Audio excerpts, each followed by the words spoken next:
Okay, so I'm gonna measure it, make sure I mark a line. So I just draw a line right here, making sure that I have that.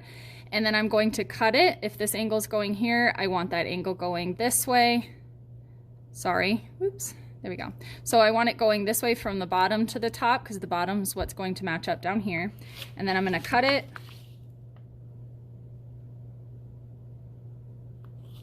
Okay, so now when they match up, my edges are gonna match up and line up into that cylinder. So I do need to score and slip that before I put that together. And again, I don't wanna lay it flat.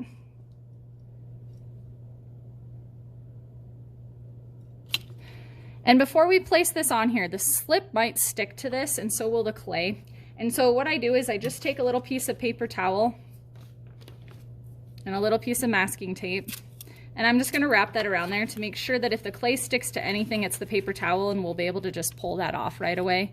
So I'm just gonna wrap that around and tape it. Now I can score and slip.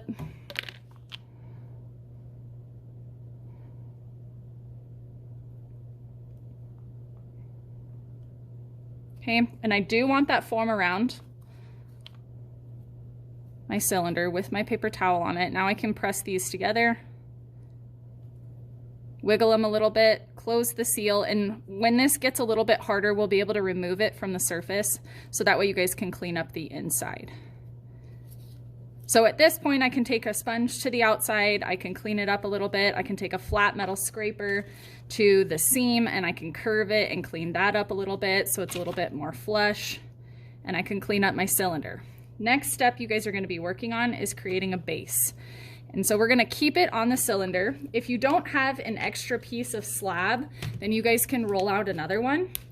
And so you're gonna have a flat piece of clay that you guys roll out in the slab roller. It just needs to be larger than your actual cylinder. So if it's not, sometimes I've also just taken a rolling pin or my hand and just kind of adjusted a little bit. I'm gonna place this over the top, and instead of cutting all the way through, I'm just gonna mark it with my needle tool, because it's hard to get a straight up and down cut when you can't access the walls of the cylinder, get in the way a little bit. Oh, I need to cut mine again. Then I can cut straight up and down. You can use a needle tool, fettling knife, that's up to you. And we're gonna score and slip that on.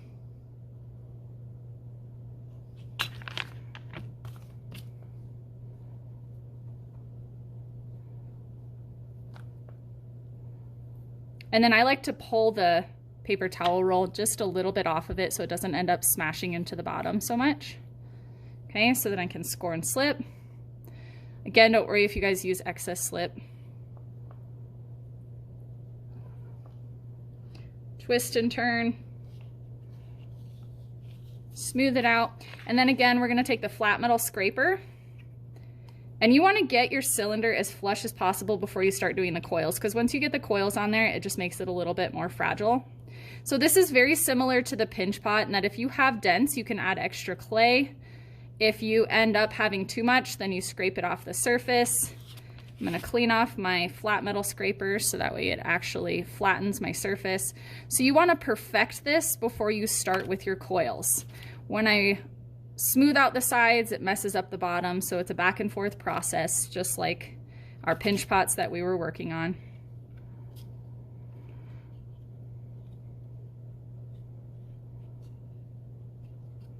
Okay, now I would spend another 20 minutes perfecting that, working on that, but again, I don't want you guys to sit here and watch me just work on perfecting it. So you use your flat metal scraper, smooth it out, smooth out the bottom, even though we're gonna put a foot on it. We wanna make sure that this is nice and straight up and down. You guys can see this one has a little bit more crisp of an edge on it. Okay, now at this point, it should be set enough that we can remove this and remove the paper towel. If it feels really soft when you're working with it, then you guys can take it over to the heater vent and dry it out a little bit more. So the next step is to add our coils over the top. So the